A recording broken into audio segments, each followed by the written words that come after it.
Kita masuk ke replikasi virus. Jadi saya sudah katakan bahwa replikasi virus itu hanya bisa terdapat dalam sel makhluk hidup.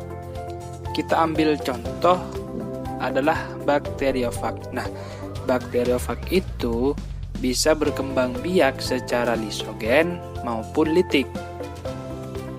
Kita ambil contoh lisogen dulu ya. Nah, kalau ini bakteri, ini berarti yang sehat. Kemudian ada bakteriofag nempel di dinding sel bakteri. Kemudian ini namanya fase subsorsi. Kemudian bakteriofag mengeluarkan enzim namanya lisosin sehingga membuat dinding sel bakteri akan menjadi lunak. Kemudian setelah itu ada fase yang namanya injeksi.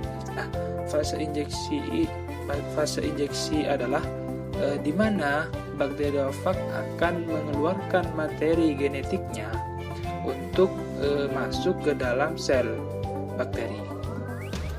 Kemudian ada fase yang namanya fase penggabungan.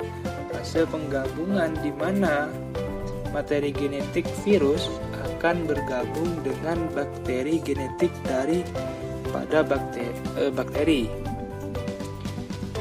Setelah itu fase pembelahan diri. Fase pembelahan diri adalah materi genetik daripada virus akan memerintahkan bakteri untuk membelah diri, dan setiap pembelahannya, hasil pembelahannya sudah terdapat dari genetik dari virus. Nah, ini disebut dengan profag. Untuk fase litik, itu litik berasal dari kata lisis yang berarti pecah. Jadi fase litik itu berarti nanti virus akan memecahkan sel inangnya. Sekarang sel inangnya berupa bakteri. Nah, kita akan mulai kayak tadi. Ada absorbing, kemudian ada fase injeksi. Tapi untuk litik, maka fase akan langsung ke sini, yaitu di mana setelah bakteriofag memasukkan genetiknya, maka dia akan memerintahkan bakteri untuk membentuk bagian dirinya. Kemudian ini fase sintesis namanya. Kemudian nanti dia akan membentuk bagian-bagian dirinya untuk kembali. Ini namanya fase perakitan. Jadi lihatkan bentuknya untuk kembali ke kemudian.